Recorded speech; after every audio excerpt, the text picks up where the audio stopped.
Excelentíssimo senhor, ou melhor, excelentíssima senhora ministra-presidente, doutora Laurita Vaz, excelentíssimo senhor ministro relator, doutor Sebastião Reis, excelentíssimo senhor ministro Rogério Schietti, ao ministro Saldanha, ao ministro Menezes, nobre representante ministerial nessa solenidade.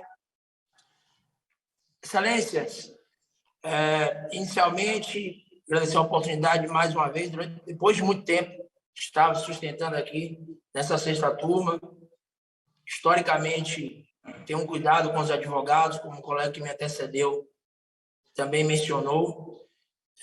Já tive a oportunidade, não nesse processo, mas em vários outros feitos, de conseguir despachar efetivamente com o ministro Sebastião, com o ministro Schietti, com os demais ministros. Então, nesse momento catastrófico e pandêmico que nós vivemos, claro, é muito importante, sim, a efetividade na prestação jurisdicional.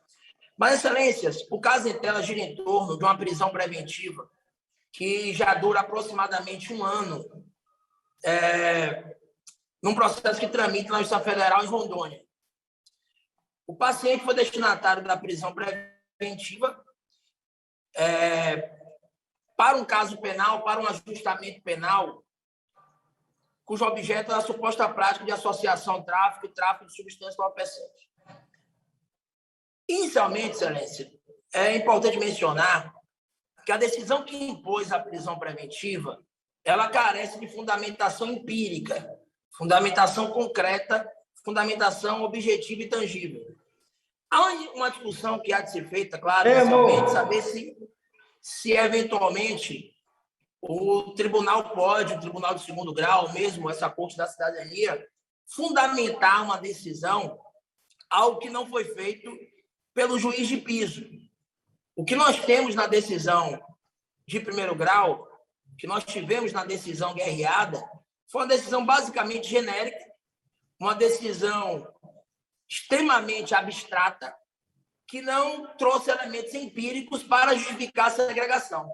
Excelências, os fatos apurados, eles tiveram origem ainda em 2018.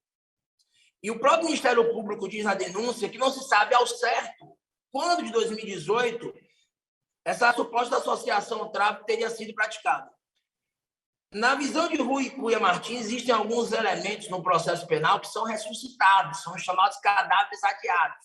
O pacote de crime, por exemplo, trouxe uma obrigatoriedade, uma suposta obrigatoriedade de prisão preventiva para os casos de imputações de organizações criminosas, milícias, ou mesmo para a hipótese de porte ilegal de arma de fogo de uso restrito. Então, é o caso aqui. A acusação de associação ao tráfico, mas para um paciente que ele é primário, tem bons antecedentes, não há nenhum elemento empírico para justificar a prisão. Nós tivemos um excelente precedente nessa sexta turma, de relatoria do ministro Schietti, que foi HC 282-509, onde ficou demonstrada a imprescindibilidade do juiz, quando impor a prisão preventiva, demonstrar a impossibilidade de substituir a segregação por uma outra medida cautelatória. Nobre doutor relator, doutor Schietti, demais ministros, não há na decisão atacada nenhuma linha, nenhum parágrafo que revele a impossibilidade de substituição da prisão por uma outra medida cautelatória. Os elementos utilizados pelo juiz são todas meras conjecturas, presunções, ilações, um número de futurologia. O juiz diz que, eventualmente, o paciente pode vir a destruir provas, pode vir a fugir para o exterior, pode não comparecer aos atos processuais, mas em nenhum momento há um elemento fático probatório, um elemento concreto a justificar tais afirmações. São vieses e heurísticas que justamente legitimam um processo penal totalitário.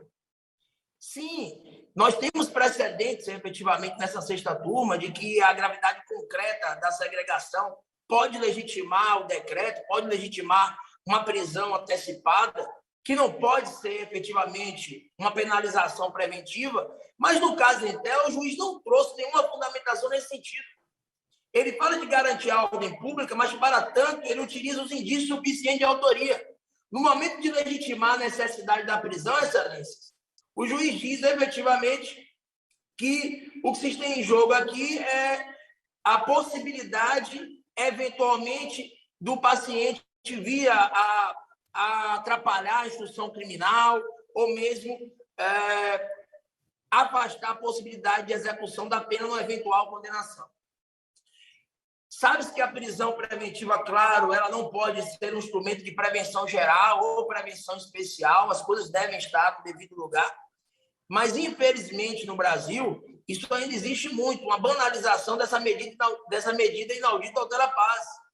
Nós não podemos, aqui em série de habeas corpus, fazer uma invasão meritória na pretensão acusatória para falar, por exemplo, que a única prova que nós temos eventualmente nesses autos é uma prova telemática, que não atinge o paciente. Mas, entretanto, volta e meia as decisões que decretam prisões, elas fazem essa invasão no mérito para legitimar uma segregação que é antecipada.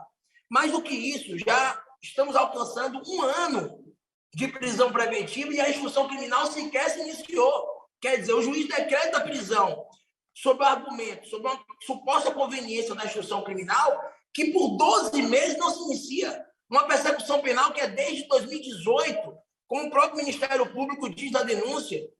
Então, a prisão preventiva para Rogério, ou melhor, Ricardo Glockner, por exemplo, por conveniência da instrução criminal, não deveria durar dias, no máximo horas ou no máximo dias. Nós temos aqui 12 meses de uma segregação para a instrução criminal que não se inaugurou sem responsabilidade do paciente, no caso em tela.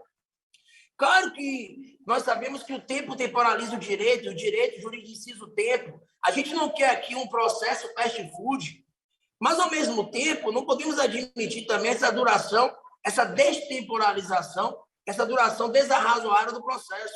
Mesmo nas acusações de organizações criminosas, o processo vai durar 120 dias, pode ser duplicado por 240. Nós temos uma manifestação recente do CNJ, colocando um parâmetro temporal em 150 dias. Nesse caso, nós já temos aproximadamente 12 meses de segregação para a instrução criminal que não se inaugura, para a instrução criminal que ainda não se iniciou. Então, analisando o doutor Schietti, demais ministros, doutor Sebastião, a decisão que impôs a prisão preventiva, não há nenhuma linha onde se demonstra a impossibilidade de substituir a prisão por uma outra medida cautelar. O paciente ele tem 52 anos, jamais foi réu em qualquer ação penal, jamais foi investigado em qualquer fato.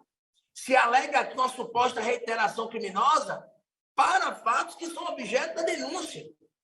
E a decisão diz que alguém foi preso em flagrante e teria sido posteriormente coletada uma conversa do paciente, onde ele diz, supostamente diria, que não iria transportar qualquer substância ilícita. Ainda assim, se argumenta sobre a suposta reiteração criminosa para alguém que é primário, com bons antecedentes, não é reincidente, não é investigado em qualquer inquérito policial. Então, de fato, é essa tática de aniquilação que, por vezes, existe no processo penal, onde a prisão do acusado é a estratégia da acusação, justamente para afastar o contraditório e a ampla defesa, porque todas as atenções da defesa técnica ficam voltadas para a liberdade de alguém que está preso há quase 1 ano, sem nenhum elemento empírico, nenhum elemento concreto para justificar a prisão essa vez. Não há nenhuma hipótese concreta, tangível, a legitimar. Como disse Fernando Pessoa, é uma coisa que está indistinta, a distinção entre nada e coisa alguma. É a fundamentação que se tem nessa decisão. Uma fundamentação pronta, que pode ser utilizada para qualquer decisão. Aquela velha história que a prisão é necessária por conveniência da instituição criminal para assegurar a aplicação da lei penal e para garantir a ordem pública. Então, a prisão preventiva passa a ser o início e o fim. É estranho pensar que a preventiva possa ser 2 coisas, porque ela é utilizada supostamente como uma instrumentalidade hipotética, mas também com uma penalidade antecipada. O juiz invade o mérito causal para legitimar a segregação, mas faz isso sem proporcionalidade, sem necessidade, sem proporcionalidade em sentido estrito, e o Estado não pode realmente utilizar desses meios para poder segregar. Claro que nós vivemos tempos difíceis, com pressão midiática, com aquela... nós poderíamos afirmar efetivamente aquele processo penal de bar, o efeito Dunning-Kruger, quando todo mundo fala de processo penal, todo mundo quer dar opinião de processo penal, E isso acaba gerando aquilo que Alexandre de Moraes da Rosa fala, numa síndrome do impostor, porque o juiz de primeiro grau acaba se influenciando por esses fatores exógenos. Mas nós tivemos um ministro aí na sexta turma que disse algo realmente importante em um julgamento onde ele decidiu sobre o caso de Suzane Richthofen. O ministro Nilson Naves disse naquela oportunidade que nós não somos os últimos porque somos certos, mas somos certos, somos finais porque somos os últimos, somos certos porque somos os últimos. Então, isso quer dizer que a decisão do STJ tem que ser observada, tem que ser respeitada. Os precedentes devem ser observados. O juiz, claro, tem discricionariedade, mas dentro dos parâmetros constitucionais e convencionais, para evitar um decisionismo, para evitar essas decisões onde, mesmo num caso de uma suposta associação ao tráfico, não há nenhum parágrafo onde se afirme que as medidas acautelatórias diversas e menos atrozes à liberdade ambulatorial do artigo 319 não podem resolver o caso concreto. O ministro Rogério Schietti disse bem no HC, em que eu mencionei, que quando se impõe uma medida cautelar diversa da prisão, como a tornozeleira eletrônica, ou qualquer uma das hipóteses do artigo 319 ou 320 do CPP, estão presentes os requisitos da prisão preventiva, eventualmente. Mas nós privilegiamos essas acautelatórias justamente pela subsidiariedade, por ser a prisão preventiva a última ratio.